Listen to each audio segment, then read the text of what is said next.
Welcome to Masters of Regeneration Radio. Conversations with humans who dare to reimagine our place on planet Earth. Earth is changing fast. Evolution happening in real time. An intimate, circular understanding of nature and living systems. We are the land. The land is us.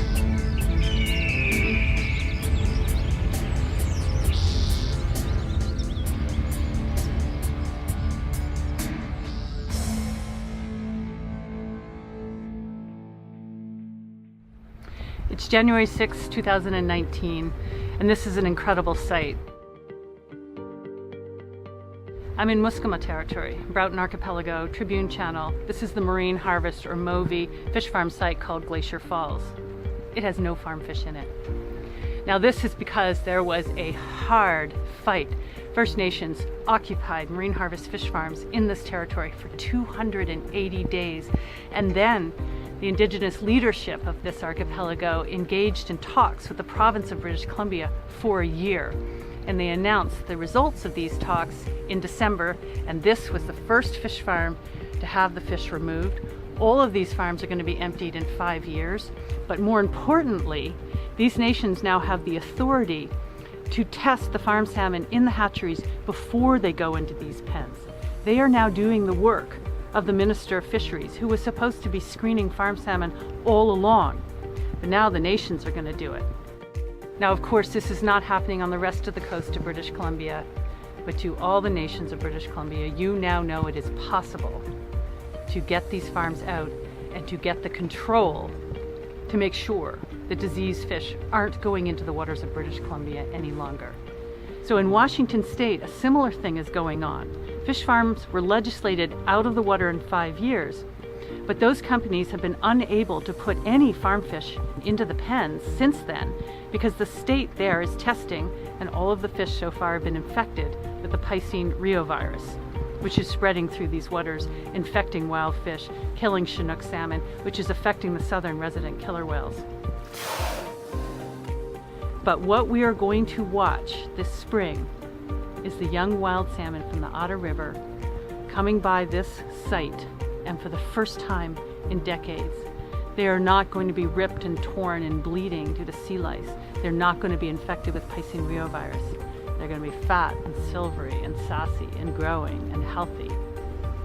And so this is an incredible, incredible day to come here and for the first time see no farm salmon. So stay tuned, we'll be back here in the spring to take a look at these young salmon as they're going by this site.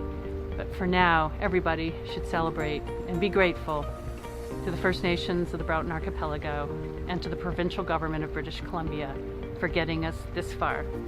This is the beginning of the return of wild salmon to British Columbia, and I'm very, very grateful.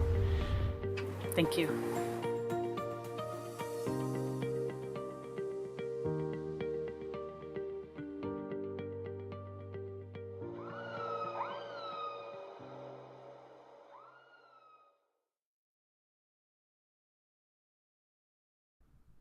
Wow. How is that for start of the year, huh? You wanted hope? So did I. On today's episode of Masters of Regeneration Radio, our guest is Alex Morton. She's a salmon biologist, and we are going to talk about her work with First Nations of British Columbia and their victory over salmon feedlots. That's right. It's a story about the beginning of the return of wild salmon to British Columbia. This is to show all of us that it is possible. We can change reality. We just need to imagine it, roll up our sleeves, and get to work, baby. A victory for First Nations, for science, for the natural world, and human collaboration. How's 2019 treating you so far, humans? I'm so pumped with these news. Welcome to episode 17 of Masters of Regeneration Radio. First things first, thank you, Alexandra Morton and April Benz, for the awesome and important work that you do. People, all their info is on the episode notes on mastersofregeneration.com/podcast. You can also go to iTunes, listen to the episode, give us 5 stars and a review if you have some time. Those help us more than you know. So thank you for those of you who have already left some reviews and given us 5 stars. Before we jump right into our conversation with Alex Morton, I want to intro one theme that we cover in our episode with her through these insights from Hans Rosling. Hans Rosling, if you don't know who he was, unfortunately, he passed away recently. He was one of my favorite humans ever because he was able to make global statistics and data fun. He's the only person ever who has made stats look and sound fun. Check out his TED Talks. Go to YouTube or go to TED.com. Doesn't matter. And especially his awesome talk on the dimensions of human development. It's called Hans Rosling Reveals New Insights on Poverty. Towards the end of the presentation, though, is the important and the interesting part. He presents the human dimensions of development, such as human rights, environment, governance, economic growth, education, health, culture. And he puts them in 2 columns, and he gives them values as means and values as goals. So, for example, to illustrate a key challenge over time, economic growth is, as a means, the most important thing because, well, with money, you can get a lot of shit done. As a goal, however, money gets 0 points. That's Hans Rosling in his presentation, right? The goals are always to create culture, to keep life healthy, to protect the environment, right? And by life, I mean the environment, ourselves, and everyone on the planet. To protect human rights, wildlife, right?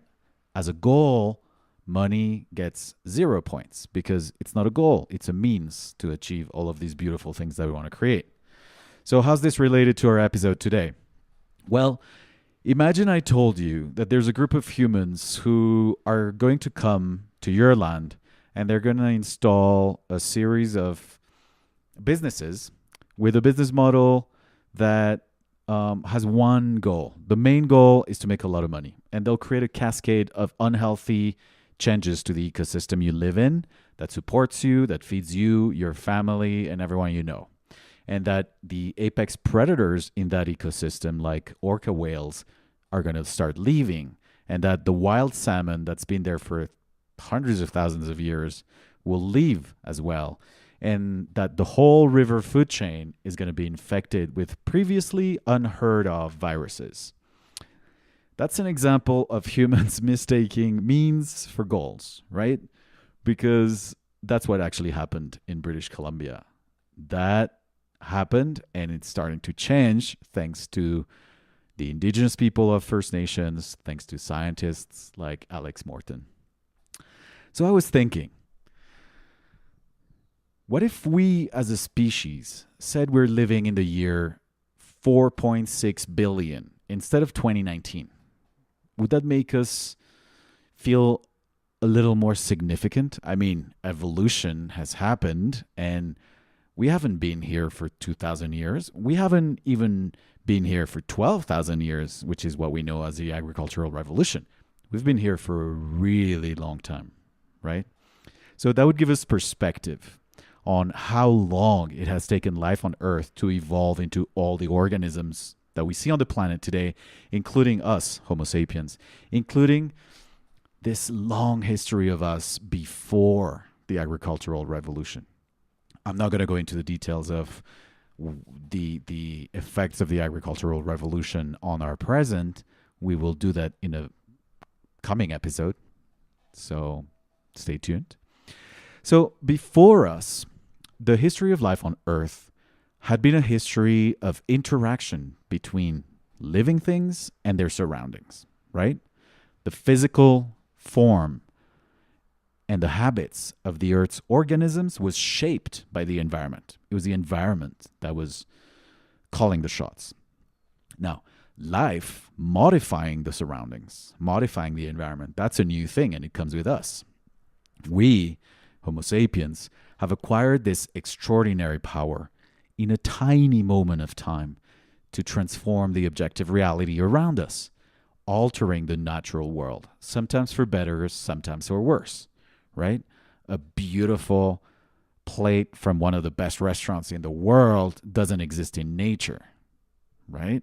So that's an example of how we transform reality and make it into something spectacularly beautiful and delicious. Now, it is our responsibility to realize our key role in maintaining the environment and all of living systems on the planet healthy, because there's no difference between one and the other. We are literally the environment.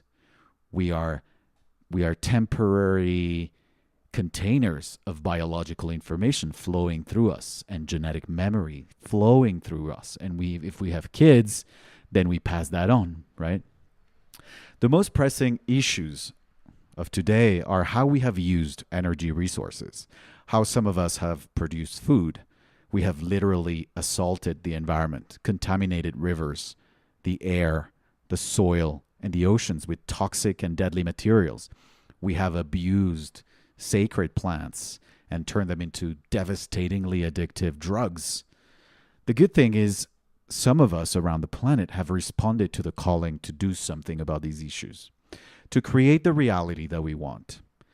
Combining ecology with science and ancestral knowledge, interfacing them with data, and especially human imagination and connection. This outlook, this spirit that everything is possible. You just need to imagine it. And this inspires me. It gives me strength.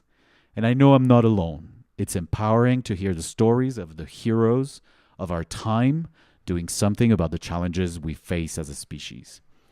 Are you with me? Here we go. This is episode 17 of Masters of Regeneration Radio. For nearly 40 years, Alexandra has dedicated her life to restoring the balance between the people and wild salmon off the coast of British Columbia. When the salmon farms first appeared, they were told they would be good for them. Then the toxic algae blooms and the sea lice developed, and the wild salmon die-off began. First, the whales that Alexandra was studying left. Then the salmon populations crashed, and then her community began to fade away. Today, there are only 8 people left in the village, and 27 Norwegian-owned salmon feedlots dot the area. Alexandra Morton, her website, tells the story of an ongoing battle. It references science, activism, films like Salmon Confidential from 2013. Go Google Salmon Confidential. It's a very insightful, very informative documentary. And the legal battles she has undertaken with the help of many to keep British Columbia alive and thriving.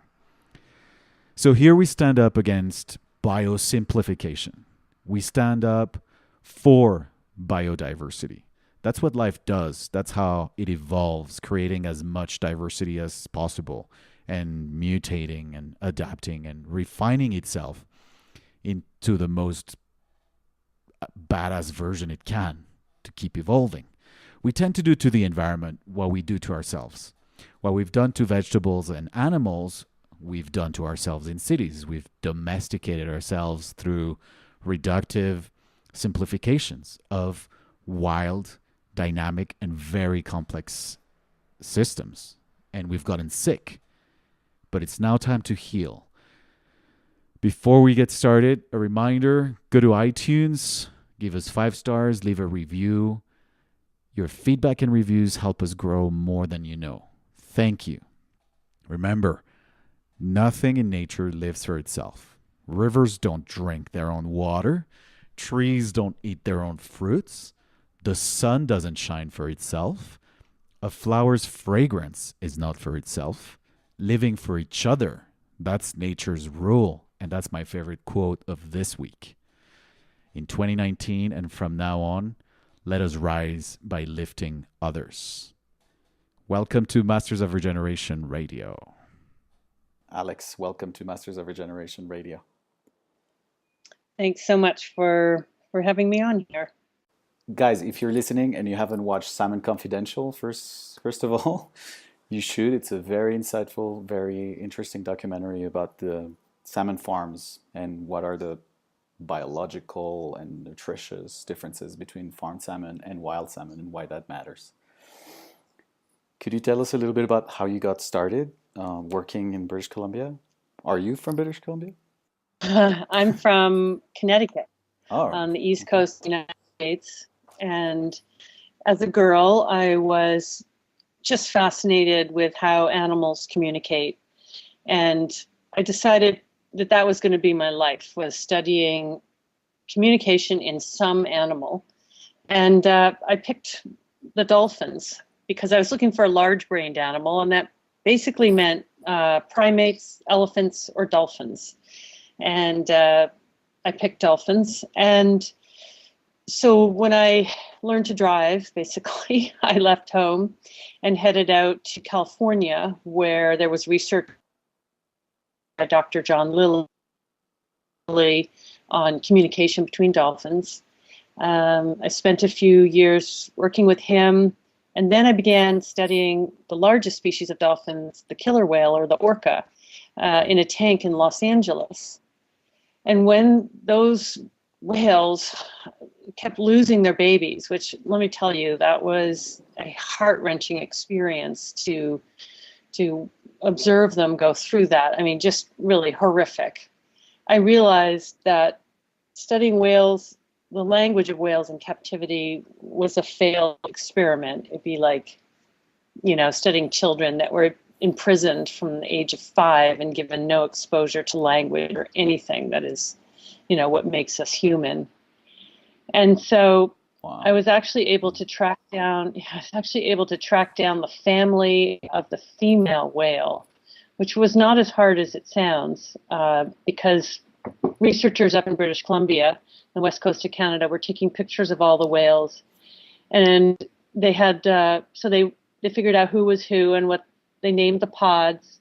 And then when they looked at pictures that were taken when the whales that are in captivity were captured, you could see these poor little babies sticking to their moms, terrified, and they took these babies away. And so we saw who, Corky was her name, Corky at Marineland. We Okay. saw who she was swimming with before she was basically abducted. And so I wanted to find her family because every pod of whales speaks a slightly different language. And I was like 22 at the time, and I thought I'd spent a long time studying whales, 2 years or so. And anyway, I wanted to take that knowledge and find her family and study the whales in their natural habitat. And so I went to British Columbia with some friends and pumped up an inflatable boat, and they were right there. I found them the first evening that I stepped into this because I went to where they were. And within months, I decided this was going to be my home. Everything was right about it.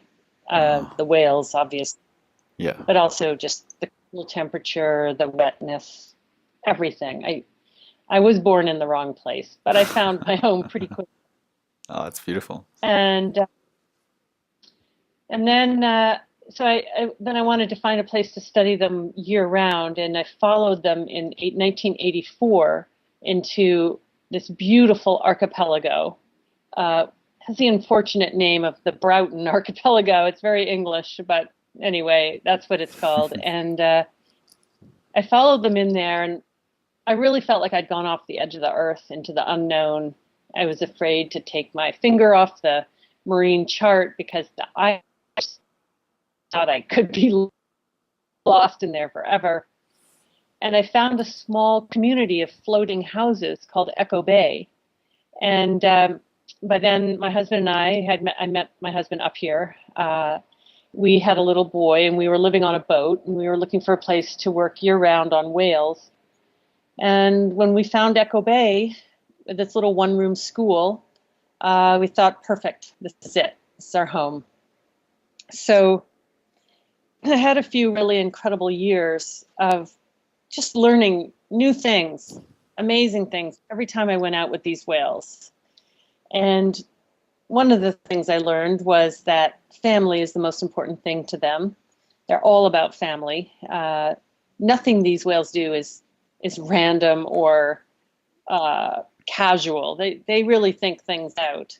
Wow. And they're hard to study, though, because obviously most of the time they're underwater. And so you're just kind of looking at ocean. But I had underwater microphones, and so I was listening to their voices. And I just literally night and day was thinking about the sounds and trying to figure out what they were saying.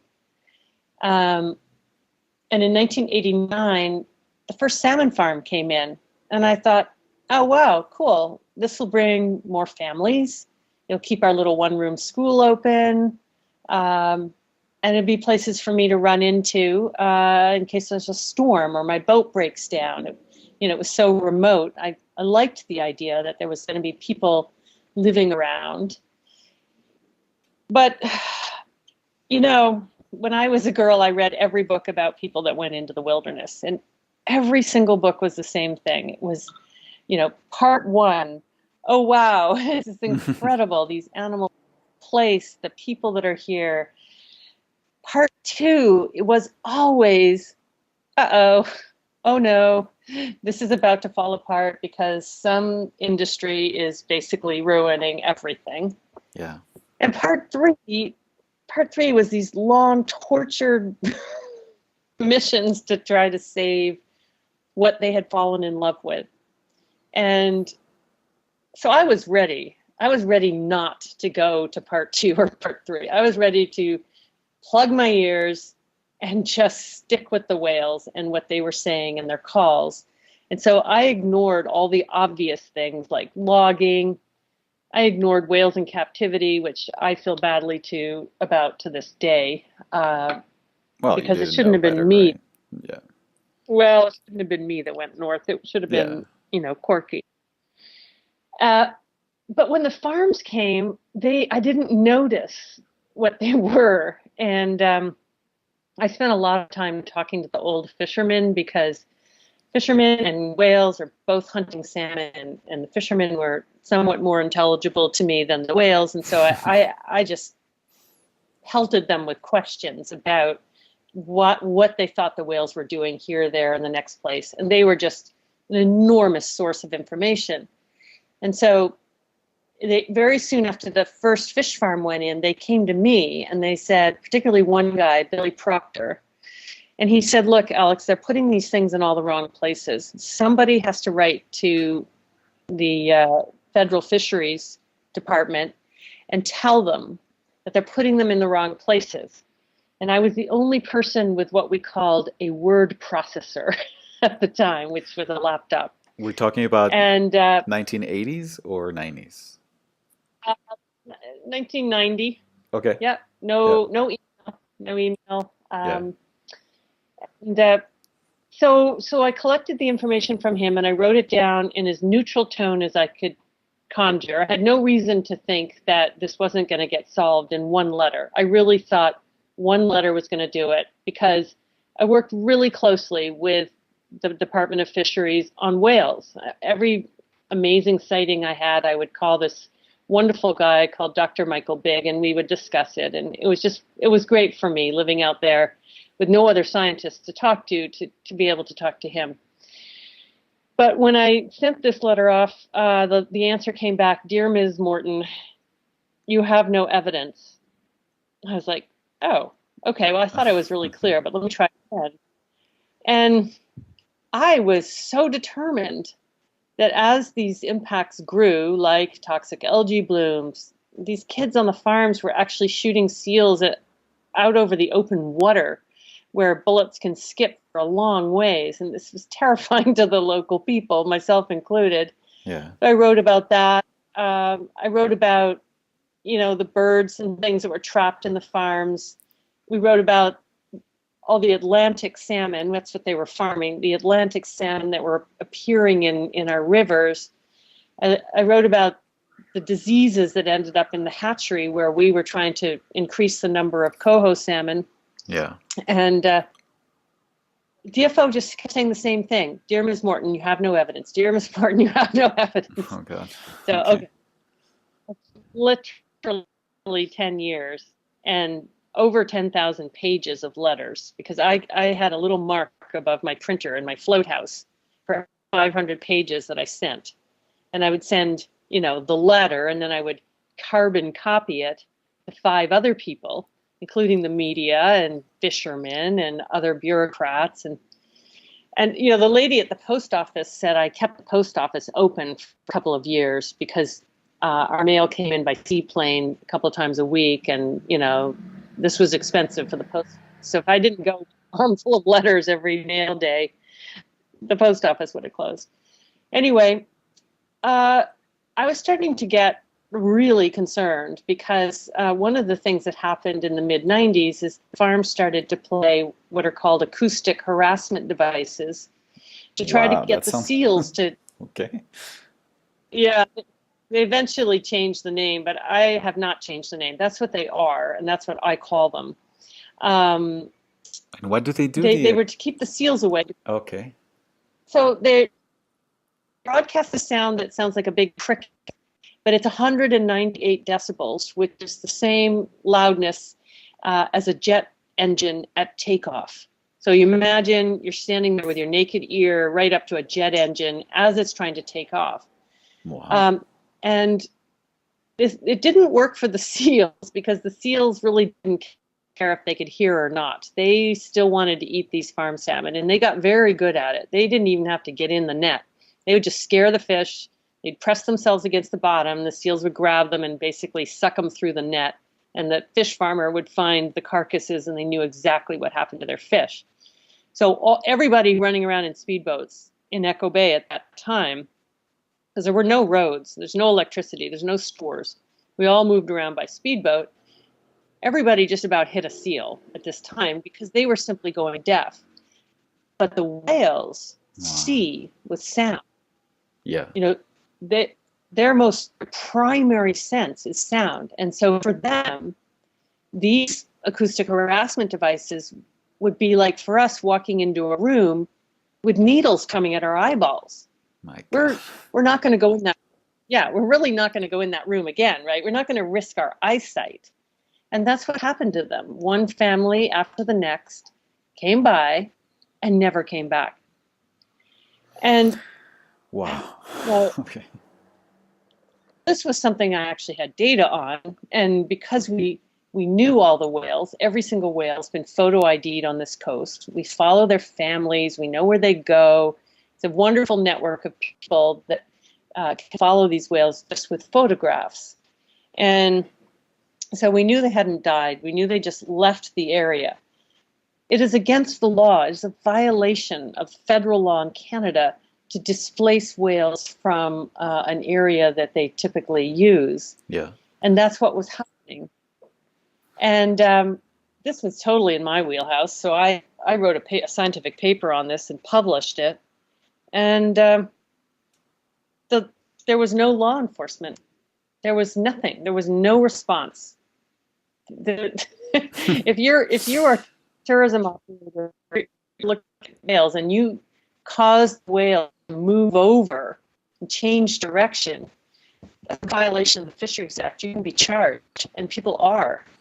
Okay. But displaced whales, several hundred square miles, there was no law enforcement around this. There was no response.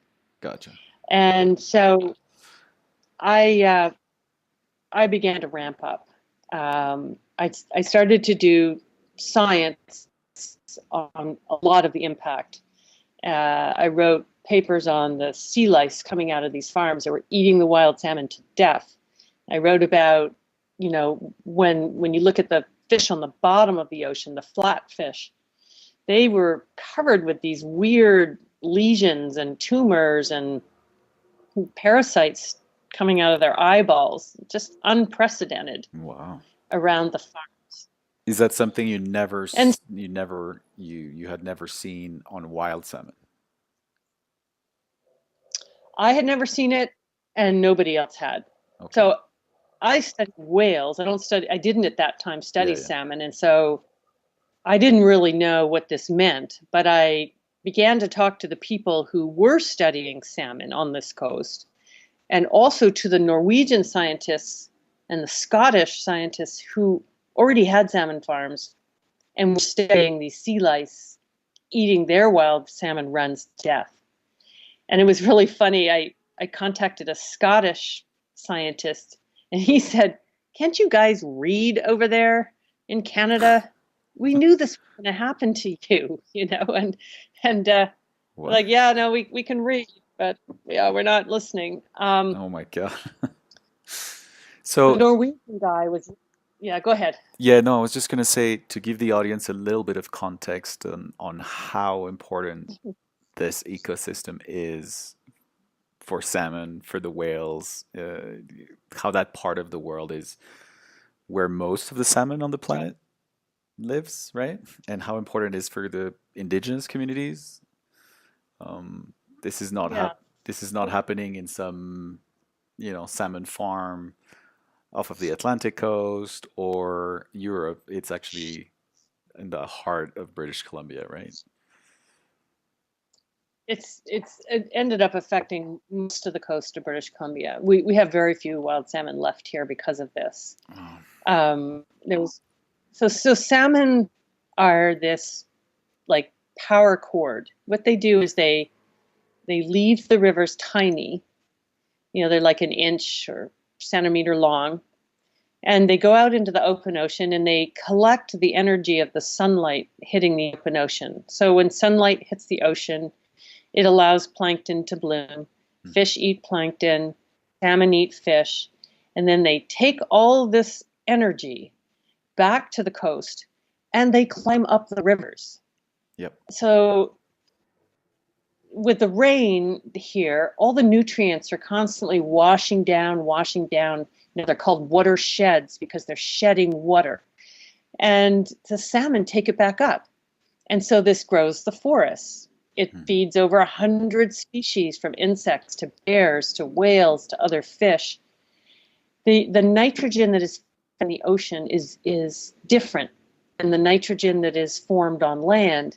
And so scientists tracking this ocean nitrogen find it up in the alpine meadows.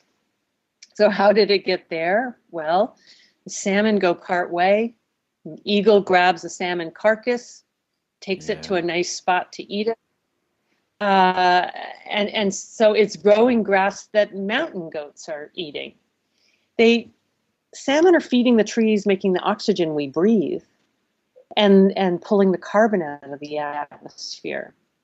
I feel like I spend a lot of my time kind of explaining the birds and the bees to people, which is that, it's and important. most of your listeners probably know this, but many people don't really think about it, is how is this big machine we're living on, this planet, how does it work? What are the gears that have to turn so that we have air, water, and food?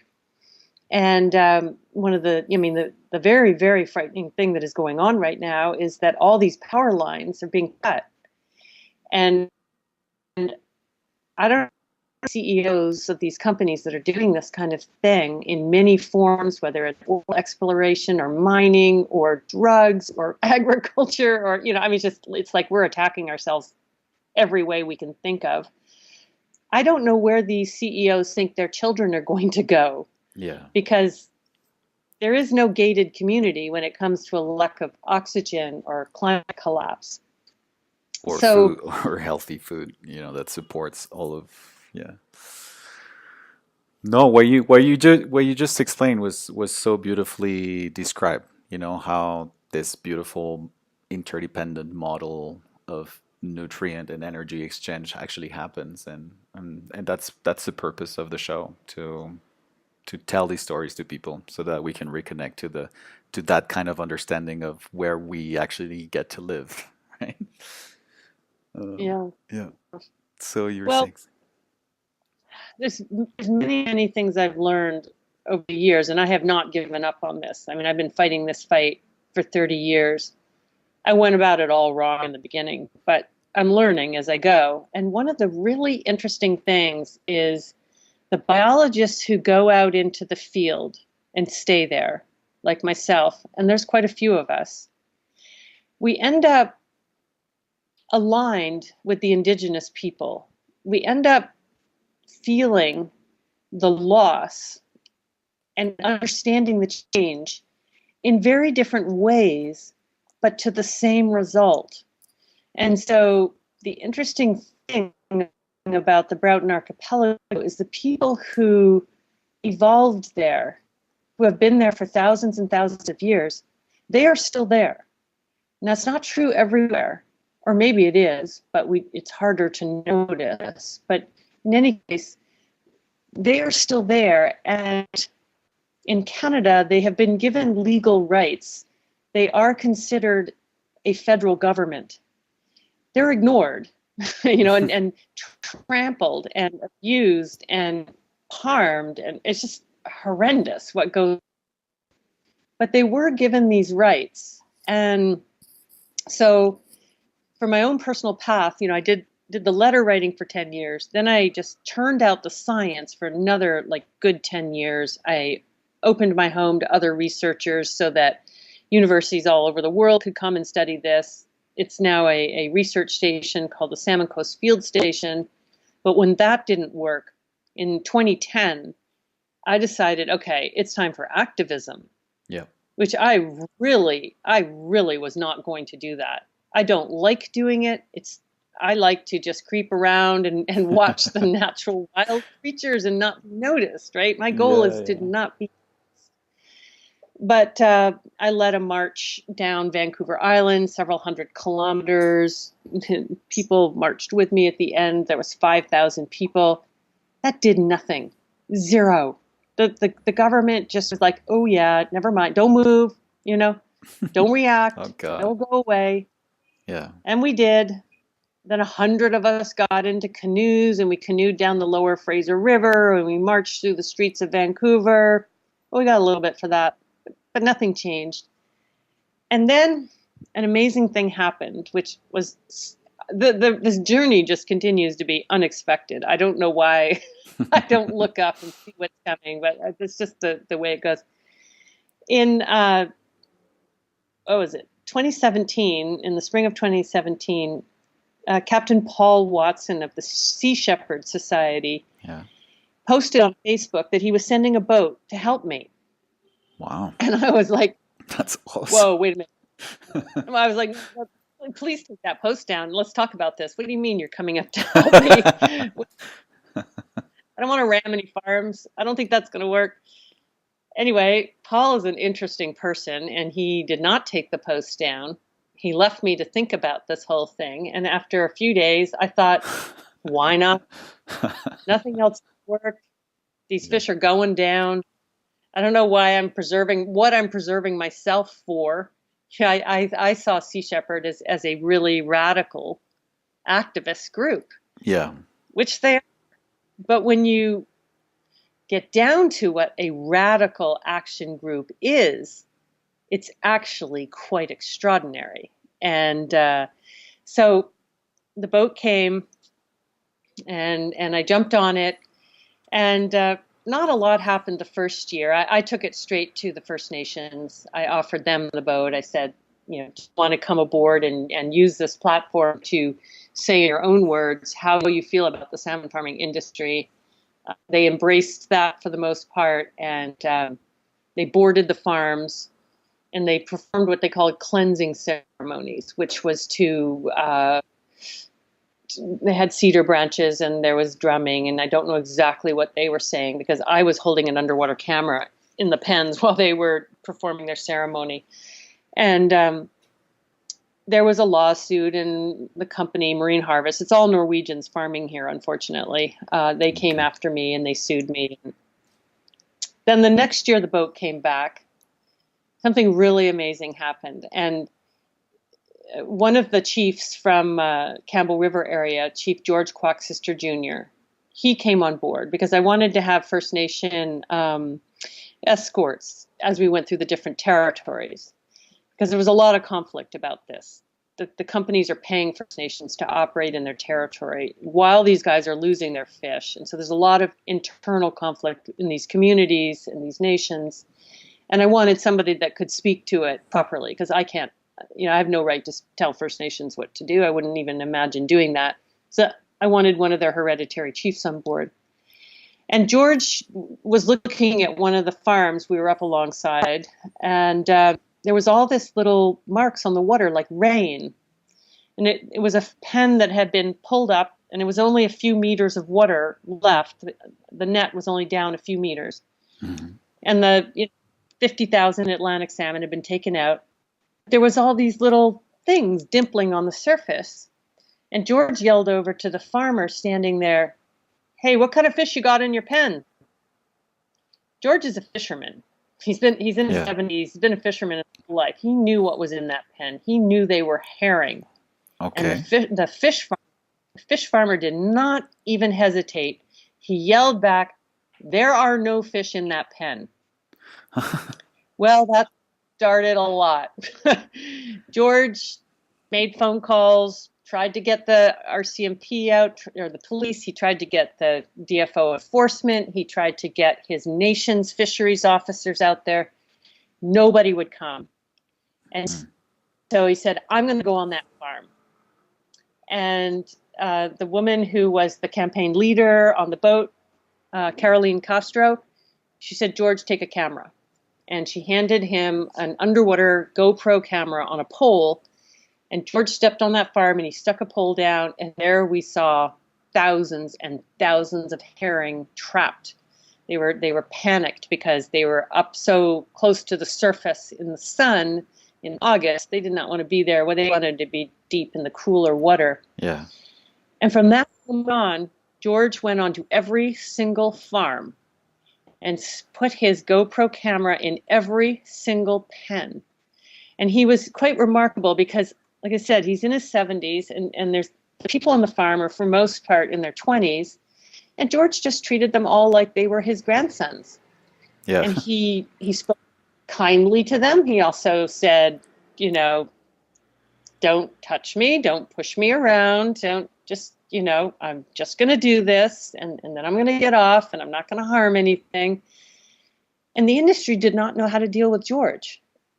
He was dressed in regalia every single time. He had his cape on and his apron and his cedar woven headband. He looked fabulous. Yeah.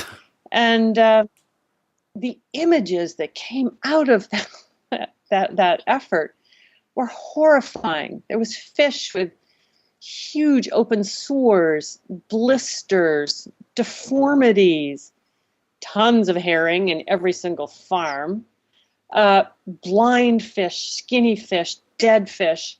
Oh my God. And these images were released on Facebook, and First Nations up and down the coast for the first time saw what was going on in their territories, in these farms.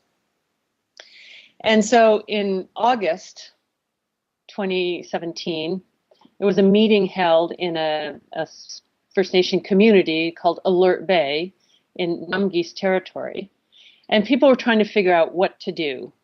And, I don't know if you've been to these kind of meetings, but at first everybody's super excited. There's grand ideas, impossible ideas, like we're going to just hook on and tow these things out of there. But of course you can't. They're huge and they're bolted to the shoreline. And then the conversation started to wane, and Carolina from Sea Shepherd stood up, and she's just this beautiful Brazilian woman, and she just says very gently, "Just so you know, if any of you decide to occupy the farms," which was being discussed, Yes. "we will stand by you. We will provide food. We will provide warmth.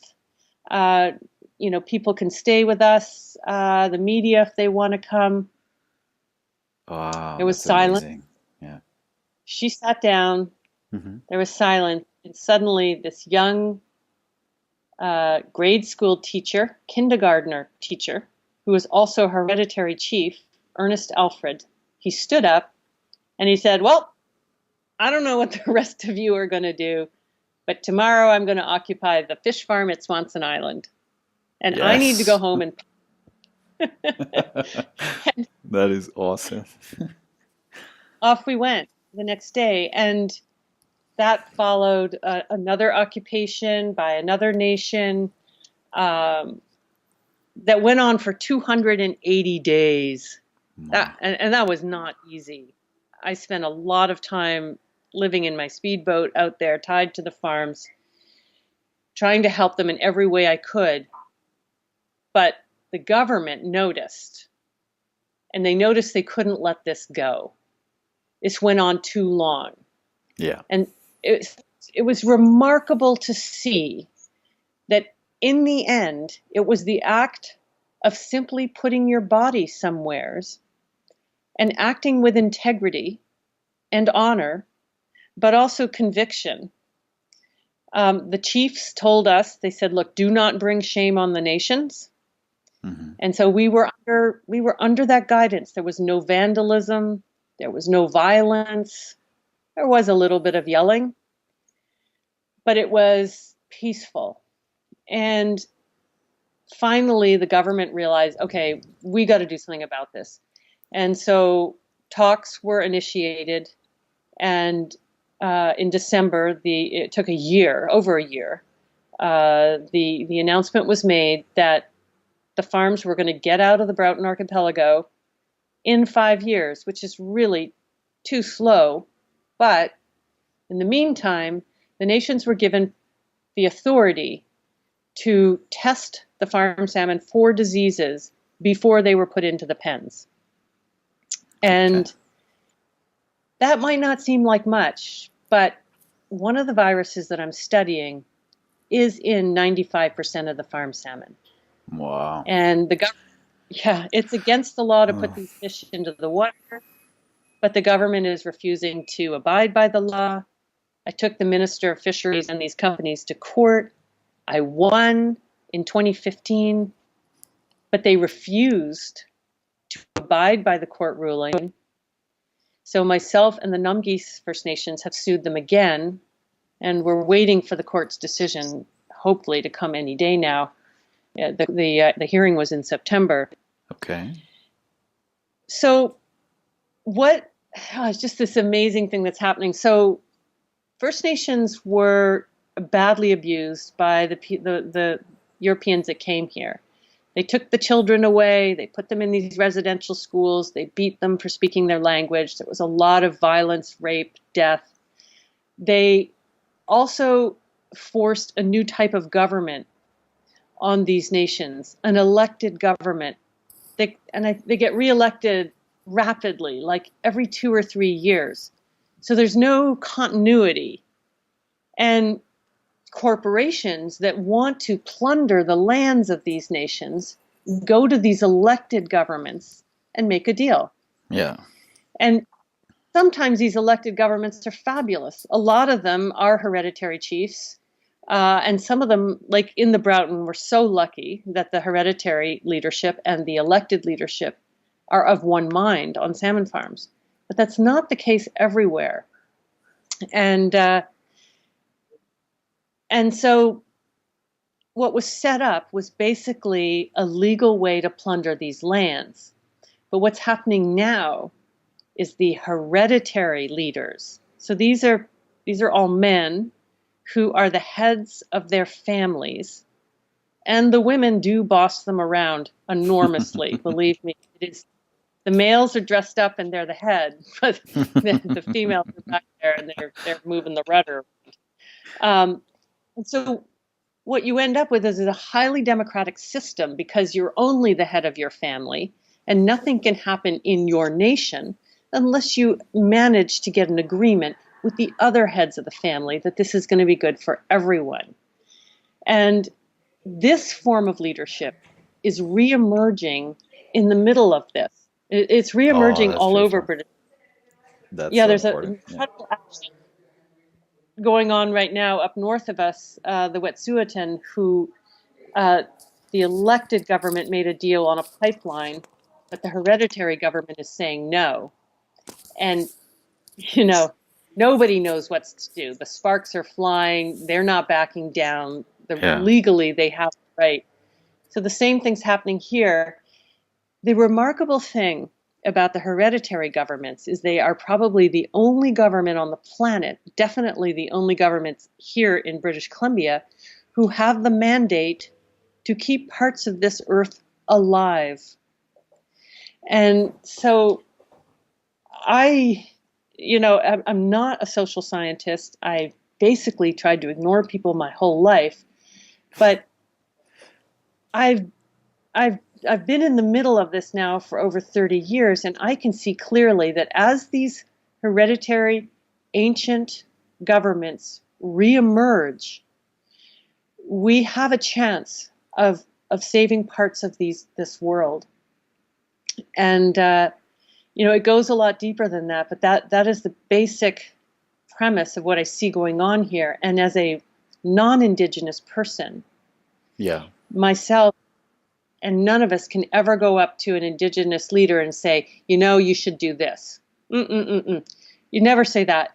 Of course. The only thing you can say is, I can do dishes, I can help feed, I can make food, I can do science, I can do anything you need me to do to help you with this. And that is the process that is unfolding. And so when we had the occupation, eventually Marine Harvest, the company, managed to get us all off the farms, and it took 280 days. They succeeded, but by then the government to government talks were going on, and so we won. But these camps were so interesting because the people, you need people to just show up and be there. And it's very hard for some people to do that, but others, it was quite natural, particularly young women. And the camps were full of people that were moving camp to camp. They've been to Camp Cloud, which is trying to stop a pipeline in Vancouver, Leilu Island, which is trying to stop a pipeline in northern British Columbia, Unistote Camp. So the perspective from all of them was very interesting, and people knew what to do. There was also activist tourists, people from Germany who were visiting British Columbia, and their choice was to go and find these camps where they need people to simply be and to hold the camp down and keep it operating. So they showed up. And I have to say to people, it's a remarkably liberating feeling. You go from being a victim to being part of the solution, and you relearn honor and endurance and acceptance. And it's not always nice. In fact, there was a lot of hurt done because it's so unstable, and every single day you're making decisions about whether to get arrested or who might come out of the woods after you, or why is that helicopter hovering over us, or why are there all these guys with guns surrounding us, which was horrifying for me to experience. For sure. And so people, end up hurting each other. There was emotional bodies everywhere, but enough of us kept going. And so I'm actually writing a book about all of this because I think it's so important for people to know that when you hear there's going to be a march, or you hear that people are occupying a place, and you believe in that, don't ever have the thought, oh, I'm just one person, I don't count. You do count. And, if you can't be there, buy a bus ticket for somebody who wants to be there, or send some food if they need food. Yeah. Don't sit on the sidelines because, we've been given the ultimatum. We've got 12 years to try to prevent complete collapse. We are already suffering from what we have done, and we will continue to increasingly suffer the impacts of climate and food and drug and all of the damage that is being done. And so everybody is so incredibly important. I mean, sometimes out at the camps, there was only 2 people, but it allowed us to say this has gone on for 280 days. And if that chain had been broken, Yeah, that wouldn't have happened. for So sure. it's incredible. So you're addressing, it is amazing. So you're addressing in your book not only details about the salmon farms and all the viruses and disease that comes with it, but also sort of like this story of people organizing and standing up to this huge challenge, which is stopping all these farms and kind of like going back to Well, the ancestral management of the land in a way, or at least to the authority of the indigenous people who have kept this land healthy for thousands of years or something like that. yeah, all of that. I Yeah. mean, I have to be very careful because some of the story is not mine to tell. Yeah. And so, but I was there and I saw what I saw, and I know what I know. And I think it's really, as a scientist, if you if you become an activist, oh, you do slip a few notches. Oh, They're of like, oh yeah, no, course. she's let herself go. She's actually speaking out. We better not invite her to this. We better not put her on this Oh my board. God. Yeah. And, yeah, I have to thank Jane Goodall because she's just so wonderful. I think she's in her 80s now, and she's very, she's not prim, but she's very gentle and very soft spoken. And she gets up there on the stage and she says, I went into this conference of scientists and I came out an activist. Yeah. I am an activist. Yep. And I'm learning to say that I am an activist. Yeah. And the prime minister, the previous prime minister of this country, of Canada, Stephen Harper, he said activists are terrorists. Oh my God. And it does tell you how afraid some people are Yeah. of people who become active. Yeah. My response is, I think Stephen Harper has children.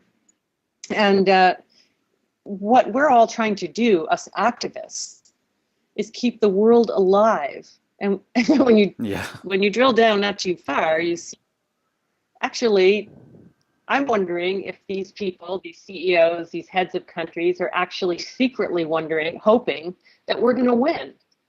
Because they're intelligent.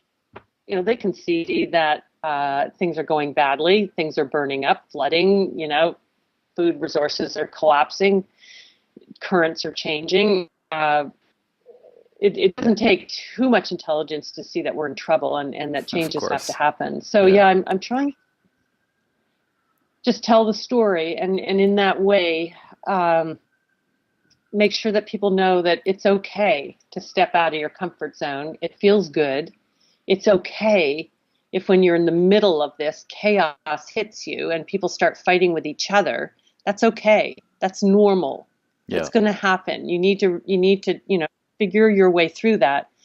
But we had a person come down from the northern communities and say that in the middle of this. And she said, yeah, we won, but there's relationships that may never be repaired between us. And when it started to happen to us, I was like, oh, thank goodness she said that, because I don't feel like we failed. I just know that we're going through the stage of it. And I see, I see an amazing emergence in the youth, of course, because they have their lives ahead of them and they can see what's happening. Yeah. And they're not, I don't really know what to call them because they're not environmentalists, because that word is just a little bit wrong, because it means you're going to save the environment and it makes it feel like you're not saving yourself and humanity. But they know what they're doing, and it's all wrapped together, isn't it? The Indigenous rights, the environment, the health of our children, animal welfare. It's all one big good package. Oh, The other absolutely. I side of mean, it is yes. cancer-like growth. These people who are addicted to more, and I don't, I, yeah, I don't know how this is going to turn out, but I know that everybody who can needs to stand up now in every single way. And some people say to me, "Oh, I've never done anything," and I always say to them, "That's okay. You will. Just open your mind to it. You'll detonate eventually." Yeah. Even if it has to do with, what's going down the street, your recycling depot, children that need a good lunch, Yeah. it's everywhere. I don't want people to feel guilty because they haven't done anything. Just get rid of that and look for that thing. Absolutely. Yeah. I mean, I think I like to kind of see it in terms of what in the US we call interventions, when someone in the family is kind of lost and the family does an Yeah. intervention. It's sort of like, well, you can't, let's redefine the term activist, because if I have a company whose story is that they need to make as much money as possible at the expense of an ecosystem's health, and the story of the ancestral people who've been there living off that land. Um, well, to me, that's more terrorism than what the former prime minister used to call terrorists and activists, right? So um, it's kind of It's like it's true. time to step up and say, well, in order for us to maintain ecosystems healthy and people healthy and survive and think about the coming generations, we need to do something. It's not it's unacceptable, and therefore we gather all our strengths to create a new reality, a new relationship to the natural world, because clearly the old models aren't working, right?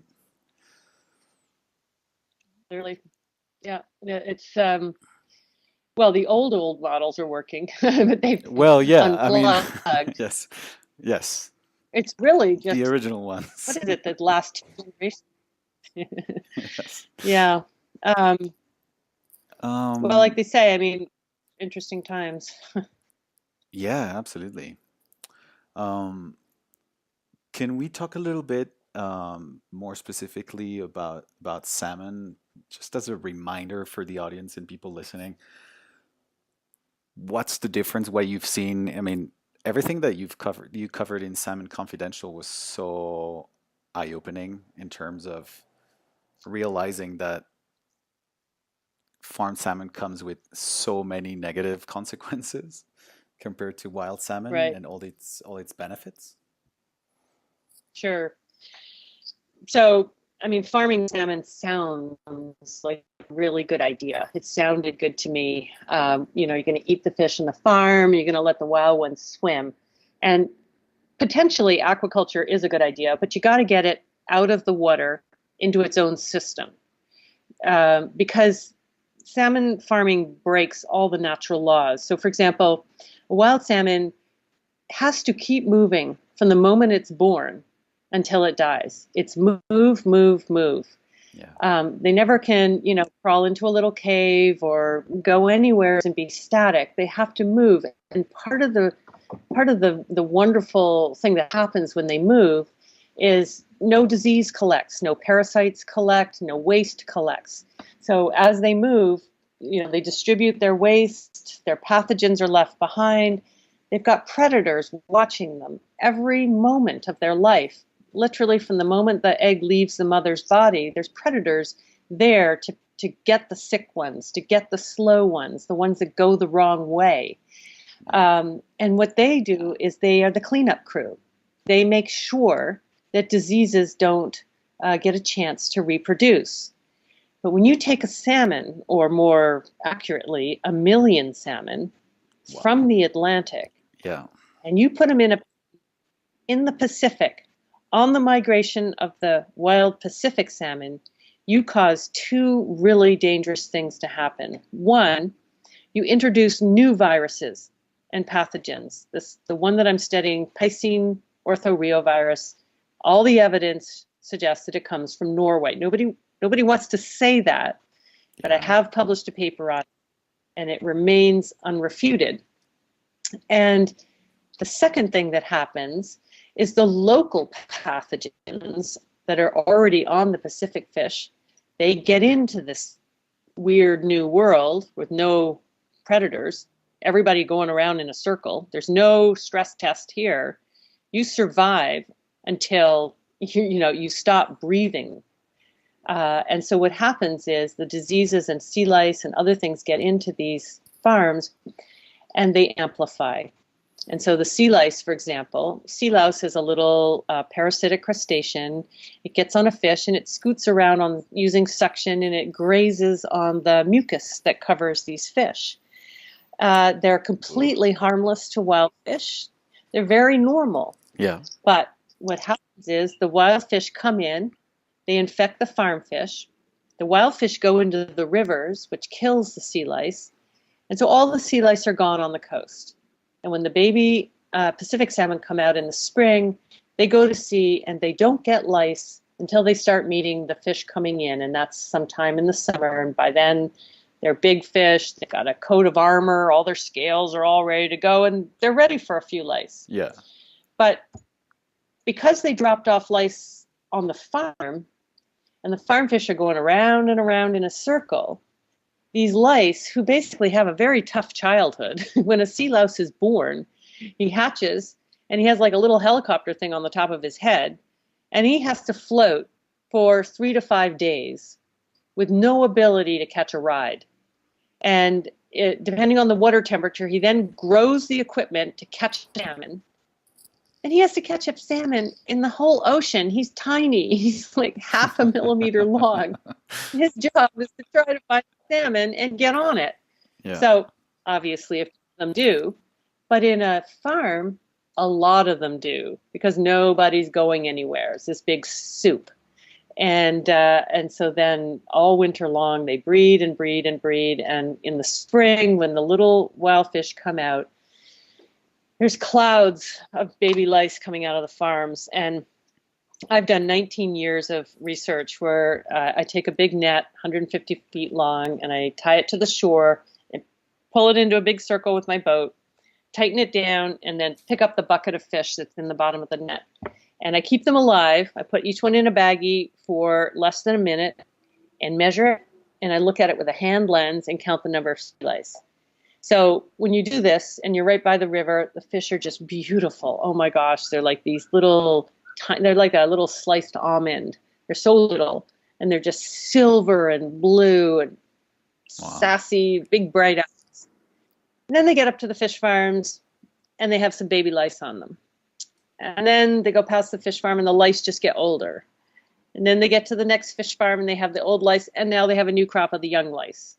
And by the time they get like 12 kilometers down the road, there's this place, I named it the Bay of the Damned, because by then these little guys cannot keep up with the amount of tissue that the sea lice are eating off of them. They're even eating their blood because they bored down through their skin. And oh my God. You can see the lice are transparent, so you can see when they're getting a blood meal. And the poor fish are lying on the surface dying, and the kingfishers are picking them off. It's so, what is it? It makes me sad. It makes me angry, frustrated to see this generous fish that produces so much life that they feed 100 species and themselves being wasted in this way. And the companies are pretending they've never heard of this when they're dealing with it everywhere they go. And the government said to me, I was the first one to find this, and I called them up and I said, hey, we got a sea lice outbreak like you wouldn't believe there. They said, oh, get us some.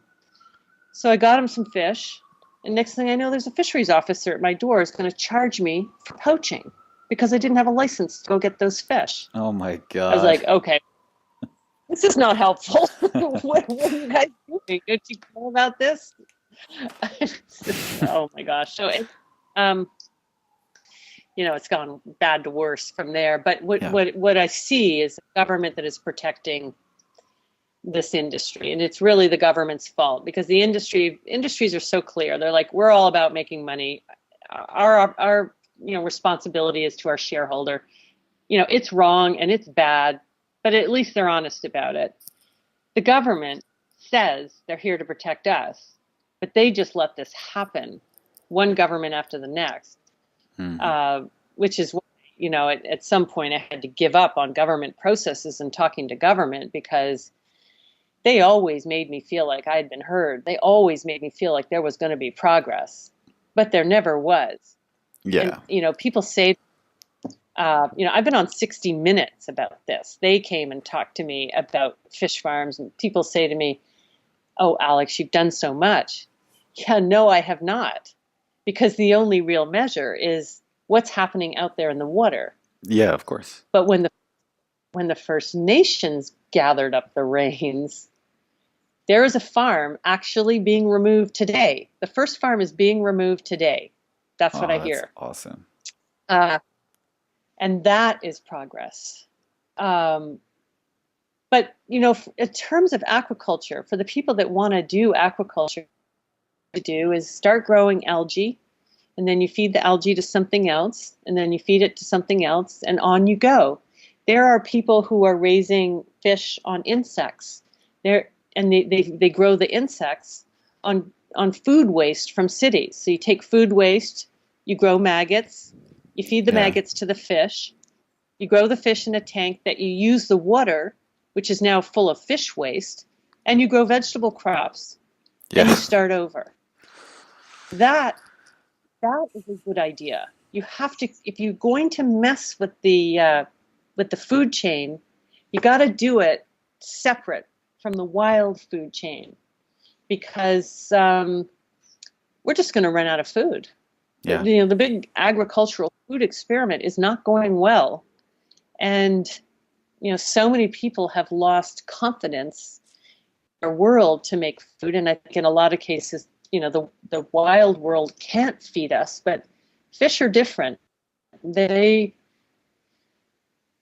I have to be careful about this, because obviously it's not the fish's responsibility to feed the growing world population. Yeah. But at the very least, communities, I think, in the near future are going to be grateful for any kind of wild food that is happening around them.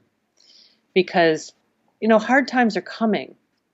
We know we're out over the thin air now. We've run right off the cliff. We cannot keep these things up. And, how hard they become is really dependent on what we do now. Yeah. And so, communities really do need to grow gardens and do everything you can to keep your water supplies clean and the air clean and the earth clean. These are dangerous times. Yeah. And like you were saying, to an understanding that there are cycles in nature, and that's kind of like the mindset shift that needs to happen for us in relation to the natural world and how we manage it. Because at the end of the day, it's an issue of management of how we cycle resources and all that. And so not only growing Yes. vegetables, but also, going with the seasons, eating local, seasonal.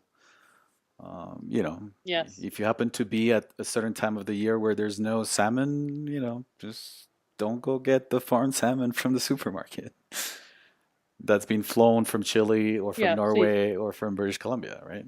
Just not good for you, not good for the environment. It's just like a no-brainer.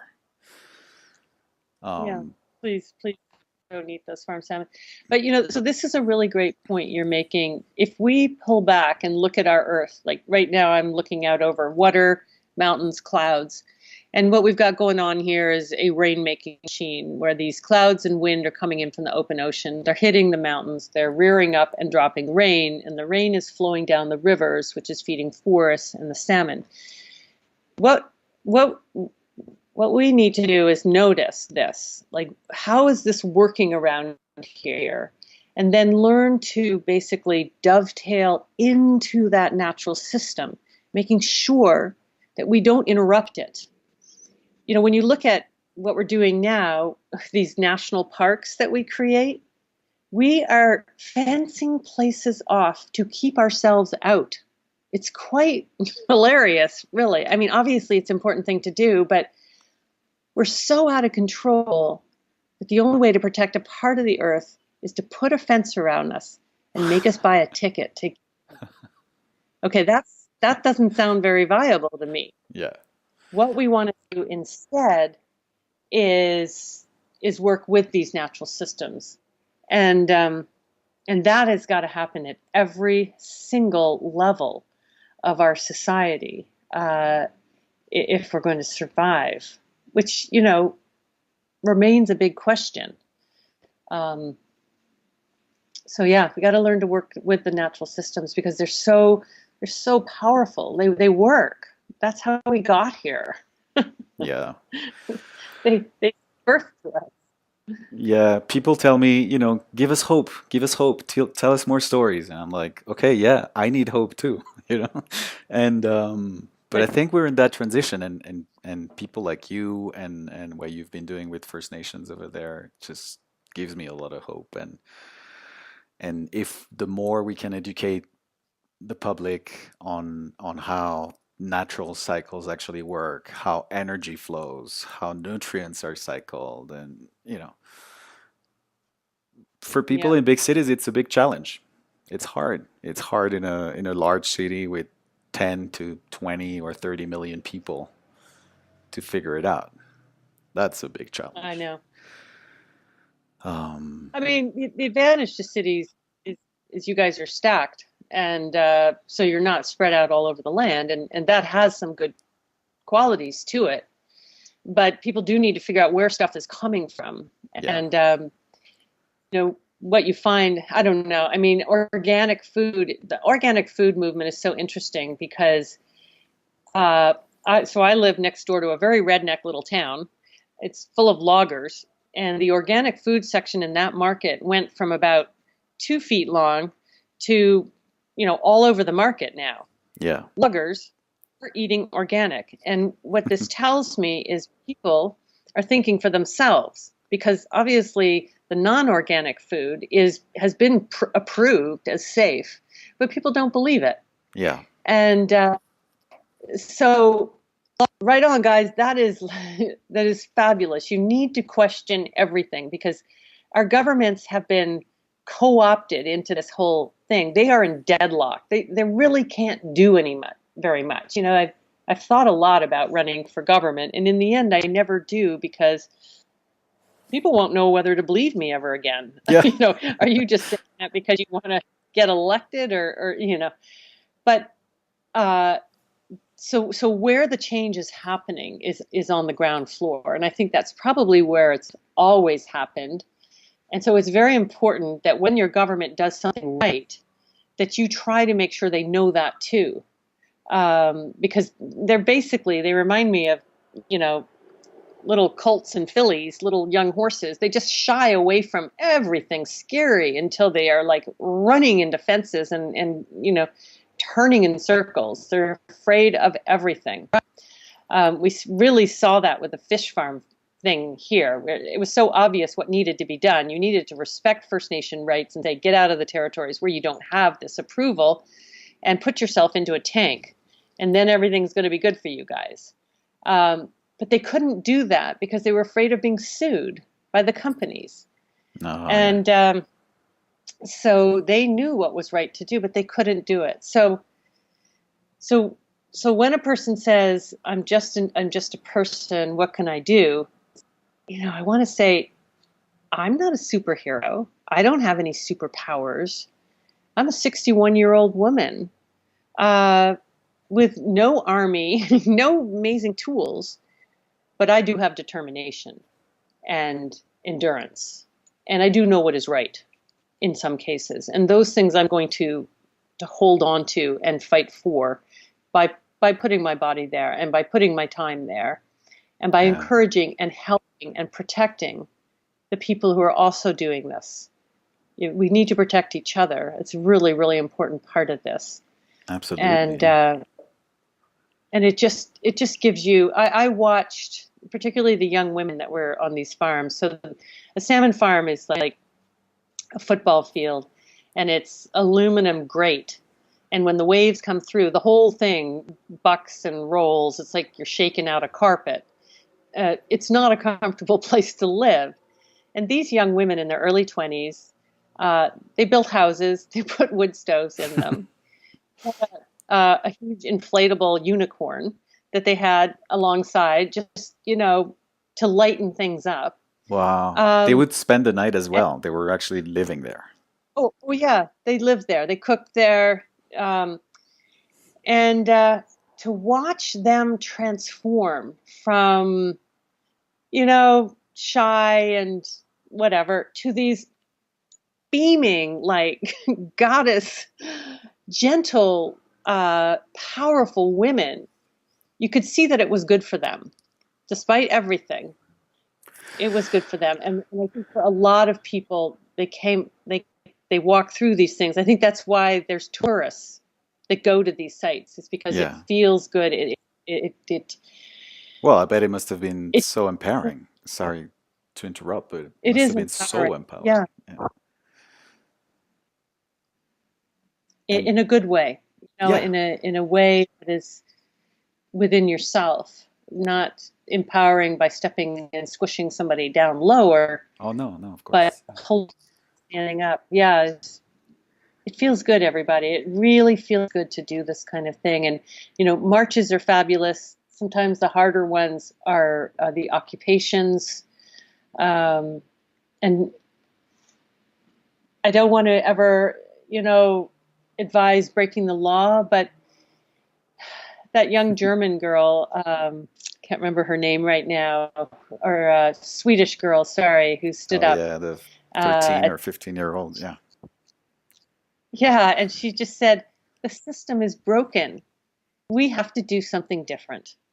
And that she just really captured it. So breaking the law is definitely a bad thing, but you're going to have to push the edges of that, and everybody's going to have to figure that out for themselves. But, when I stepped onto the farm and I was surrounded by heavily armed policemen, Whoa.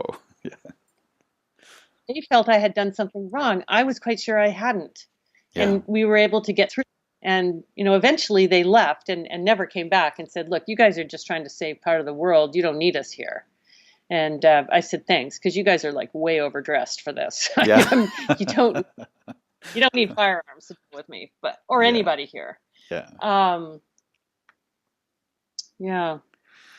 Yeah, it's this like it's the stories that shape our reality, and so we're in this great transitional time where we're reinventing the story or reconnecting to an older story.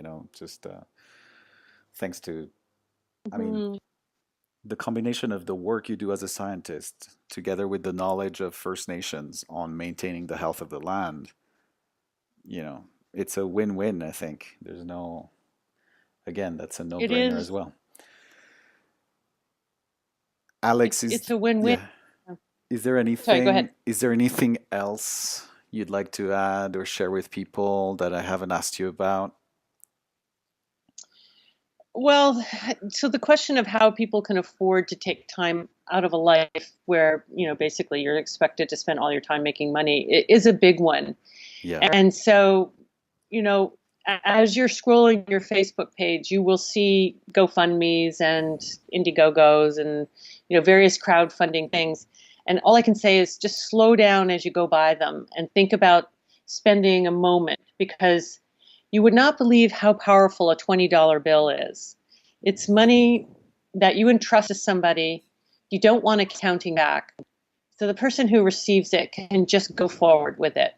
I mean, you have to trust them to some degree.